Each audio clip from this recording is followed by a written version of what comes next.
Ladies and gentlemen, welcome to the Bullpen.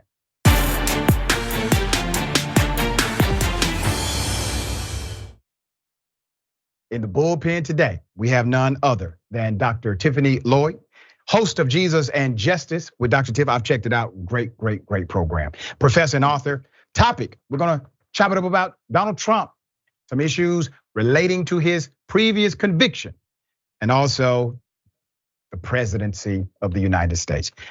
Dr. Tiff, good day, welcome. Hi, how are you? Thank you so much for having me. It is a pleasure having you on the program. Glad that we can make this work. We've tried to make this work a couple of times, and every time it's like, okay, I'm not booked that day, but I want to make sure I'm here with the doc. And so we got it today. We synchronized today. Trump, yeah, we're honored to have you. Trump has been convicted of sexual assault. Civil court convicted him. It's called liable, and he has been convicted of defamation. And so you have this $5 million settlement, $5 million verdict, which likely, the author, she may not see a penny of it. He's indicted by Manhattan. He's going to be indicted by Fulton County, will be indicted by DC federal grand jury, and likely to be indicted by New York. He has significant business entanglements. Those business dynamics are also in front of courts around the country. He will be a defendant until the day he dies. So he's still leading in the polls by 7%. That's the problem. All right. So, Doc, talk about Trump's ability to fail to the top. What say you?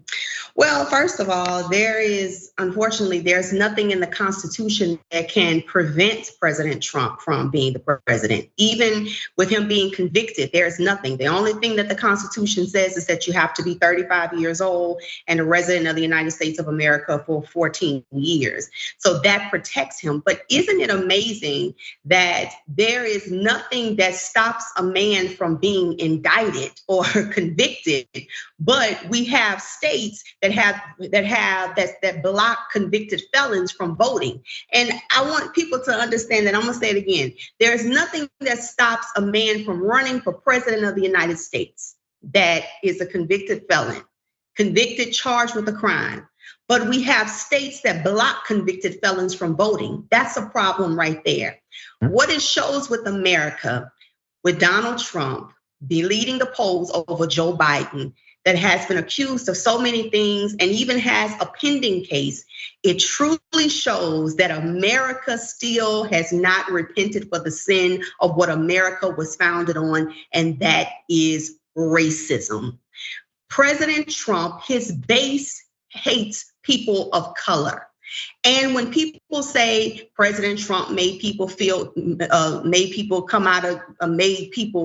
that's not true.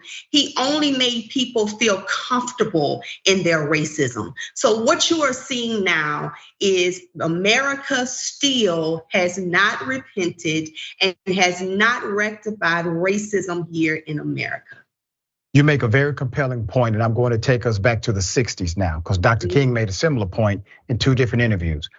He was interviewed around 1961, and you can hear the hope in his voice when he talks about the coalition, and he talks about the movement, and he's talking about making progress and what needs to happen. And then he's interviewed again, okay? And he says something that rarely gets mentioned. People really don't like to talk about it. He said, this country is actually more racist than I ever believed. That's what he said. He said, this country is more racist than I ever believed. And then he went down this explanation route of talking about how white allies were down with the cause when there was a Bull Connor on TV being racist and saying the N-word and being the chief law enforcement person. But as soon as we got rid of that character, as soon as we overcome that character, now they're not anywhere to be found, right? The allies who were supporting us during that time. You get this sense in King that he actually touched on what we're experiencing now. The reality of racist psychology in America. How we believed that somehow we were in at least the beginning of a post-racial society. But it seems as if we have not even made it close to that reality, because Trump, once again, being as adverse as he can be, meeting with white supremacists to get their blessings to run for president, he still polls higher than Biden today. And good luck on defeating the guy inside of the Republican primary. But I do believe Republicans have an issue to deal with themselves that they will not. The fact that they have openly racist people in their party, they would not deal with it because they always knew these people existed. What say you to that? Well, first of all, this country was built on racism. Thomas Jefferson was very clear, even though one of his concubines was black, but that's another conversation for another day. That when the Constitution said we hold these truths to be self-evident that all men are created equal, they were talking about white men only. We're talking about a country that brought human beings here and made them slaves, made them property. Think about Dred Scott versus Sanford. When Dred Scott tried to sue for his freedom because he was in a non-slave territory state, and still his slave owner was still making him a slave, although he was the only person. And a racist US Supreme Court justice by the name of Roger Taney said that black people were inferior beings. Once a slave, always a slave, and black people are not looked at as human beings, we're looked at as property. When President Trump ran this campaign on Make America Great Again, the question that I've always asked was, when was America ever great? So when you make a statement, make America great again, I can only think about, are you trying to say that black people need to go back as being slaves and we need to be lesser than? This is a man who has never once apologized to the Central Park Five in 2019 when he called for the death penalty of 5 innocent African American and Latino men.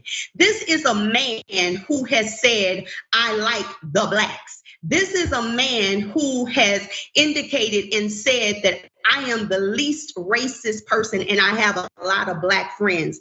To any person out there, the most racist statement that you can make is, I have a lot of black friends. Because when you say you got a lot of black friends, you're basically showing that you are racist. Why can't I just be a friend? Why do I have to be the black friend? So this right here just shows that America was founded on pure racism. And the fact that this man is leading the polls, they don't care about this man's moral judgment. They care about a man being in office that sticks to what they believe in, racism. A man that refused to denounce David Duke, the grand wizard of the KKK.